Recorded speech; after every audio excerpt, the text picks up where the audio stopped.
विदर्भ, वाघांची भूमी, जंगलांचे विस्तीर्ण पट्टे आणि त्यामधील समृद्ध वन्यजीवांचा अधिवास हे या भूप्रदेशाचं वैशिष्ट्य. मात्र या भूमीवर वाघाचं आणि समृद्ध वनांचं अस्तित्व टिकून राहिलंय ते वन्यजीव भ्रमणमार्गामुळेच. वन्यजीवांना आपल्या जीवनचक्रात एका जंगलातून दुसऱ्या जंगलात भ्रमण करावं लागतं. या भ्रमणामागे विविध कारणं असू शकतात. यामध्ये जंगलांना आपापसात जोडणारे वन्यजीव भ्रमणमार्ग महत्त्वाची भूमिका बजावतात.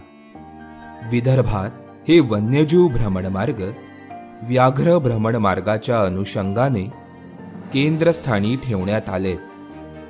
अशावेळी विदर्भातील व्याघ्र अधिवास क्षेत्राचा विचार करण्यापूर्वी आपल्याला व्यापक पातळीवर मध्य भारत आणि पूर्व घाटातील व्याघ्र अधिवास क्षेत्र समजून घ्यावं लागेल. सेंट्रल इंडियन लँडस्केप जो आहे हा आपल्या 8 प्रदेशांमध्ये पसरलेला आहे. मध्य प्रदेश, राजस्थान, महाराष्ट्र, छत्तीसगड, झारखंड, ओरिसा, आंध्र प्रदेश आणि तेलंगणामध्ये. तर सेंट्रल इंडियन आणि ईस्टर्न घाट्स हे दोन्ही आले याच्यामध्ये. Central Indian and eastern Ghats landscape म्हणतात त्याला, जे ओरिसाचे ईस्टर्न घाट्स पण आलेले आहेत त्याच्यामध्ये. याच्यात टोटली 23 टायगर रिझर्व आहेत. भारतामध्ये जे 53 टायगर रिझर्व आहे त्याच्यामधलं 23 टायगर रिझर्व सेंट्रल इंडियन आणि ईस्टर्न घाट्स लँडस्केपमध्ये आहेत. टोटली या लँडस्केपमध्ये 190 प्रोटेक्टेड एरियाज आहेत, म्हणजे नॅशनल पार्क्स, वाईल्ड लाईफ सँक्च्युरीज. आणि माझ्या अंदाजाने याच्यामध्ये कमीत कमी 100 प्रोटेक्टेड एरियाज असे आहेत या 190 मधले जिथे टायगर आजही आहेत किंवा पुढे तिथे टायगर राहू शकतात. 8 राज्यांमध्ये विभागलेलं मध्य भारत आणि पूर्व घाटातील व्याघ्र अधिवास क्षेत्र हे 3,38,378 चौरस किलोमीटरमध्ये पसरलंय.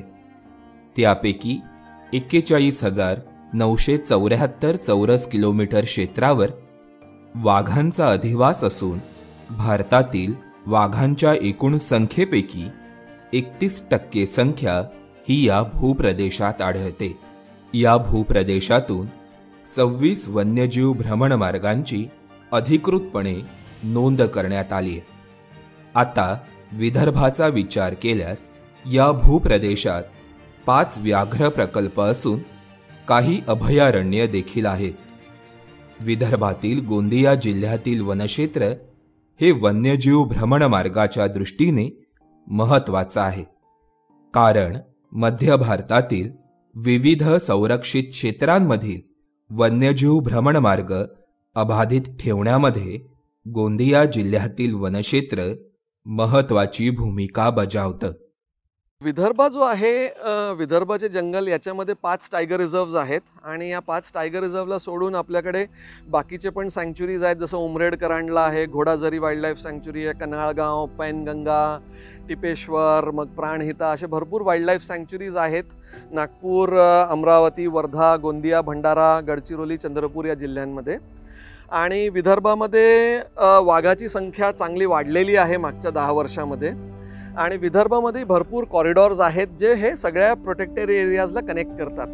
जसं एक खूप महत्त्वाचा कॉरिडॉर जो आहे विदर्भासाठी नाही पण पूर्ण सेंट्रल इंडियन लँडस्केपसाठी हा आहे, जो नवेगाव नागझिरा एरिया जो आहे, नवेगाव नागझिरा कॉरिडॉर आपण म्हणतो. आणि त्याला जे कनेक्ट करतात नागझिऱ्याहून वर कान्ह्यापर्यंत मध्य प्रदेशमध्ये, आणि खाली नवेगावपासनं ताडोबा किंवा इकडे इंद्रावती किंवा उदांती सीता नदी आणि पुढे ओरिसामध्ये त्याची कनेक्टिव्हिटी आहे. वाघासारखे प्राणी हे शिकार आणि जोडीदाराच्या शोधात स्थलांतर करतात. विदर्भातील वन्यजीव भ्रमणमार्ग जिवंत असल्याचं एक उत्तम उदाहरण म्हणजे T1C1 या वाघाने केलेले स्थलांतर.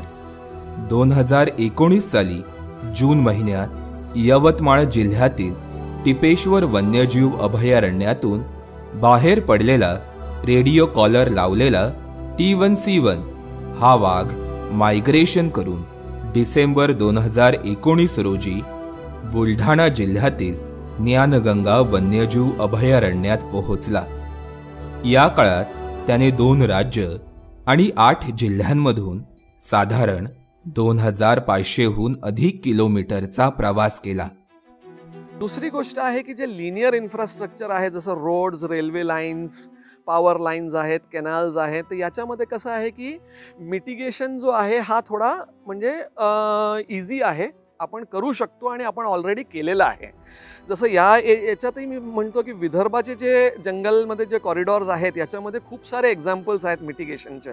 जसं तुम्ही कान्हा पेंच कॉरिडॉरच्या मध्ये बघितलं तर 9 अंडरपासेस बनलेले आहेत पेंचच्या बाजूला. मग नवेगाव नागझिरा कॉरिडॉर जो आहे त्याच्यामध्ये 5-6 अंडरपासेस आता आज अंडर कन्स्ट्रक्शन आहेत.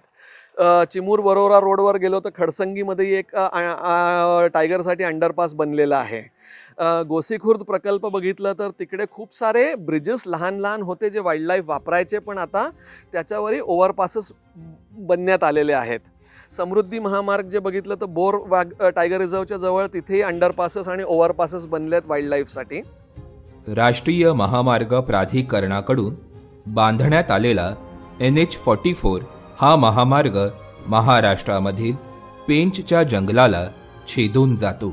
त्यामुळे उपाययोजनेअंतर्गत या महामार्गावर 80 ते 750 मीटर आकाराचे 9 अंडरपास बांधण्यात आले. अंडरपास म्हणजे महामार्ग उन्नत स्वरूपाचा बांधून त्याखालून वन्यजीवांना सुरक्षित हालचाल करण्याची सोय निर्माण करून देणे. कान्हा ते पेंच राष्ट्रीय उद्यानादरम्यान वन्यजीवांचा भ्रमणमार्ग सुरक्षित करण्यासाठी बांधण्यात आलेले हे भारतातील पहिलेच अंडरपास आहेत, ज्याखालून आता वन्यजीवांची हालचाल सुकर पद्धतीने होते. जसं प्रोजेक्ट टायगरला पण आता 50 वर्ष झाले, तर तुम्ही प्रोजेक्ट टायगरचे 1973चे डॉक्युमेंट्स बघितले तर त्याच्यामध्ये काय लिहिलेलं होतं की आपण प्रोजेक्ट टायगर का चालू करतोय, कारण भरपूर जे एंडेंजर्ड स्पीशीज आहेत त्यांनाही वाचवण्यात यावे म्हणून. तर टायगरला आपण वाचवलं तर त्या टायगरच्या हॅबिटॅटमध्ये जितके प्राणी राहतात, जेवढंही हॅबिटॅट आहे ते सगळंही वाचलेलं जातं. तर टायगर कॉरिडॉर्स किंवा वाईल्डलाईफ कॉरिडॉर्स जे आपण म्हणतो हे दोन्ही एकच गोष्ट आहे आणि आपल्याला हे वाचवायचा प्रयत्न करायला पाहिजे टायगरच्या दृष्टीने. तर मग बाकीचे जितके एंडेंजर्ड स्पीशीज आहेत आपल्या जंगलांमध्ये त्यांनाही याचं बेनिफिट. भ्रमणमार्गाची संरचना ही वापरणाऱ्या प्रजातींनुसार अत्यंत विशिष्ट असते.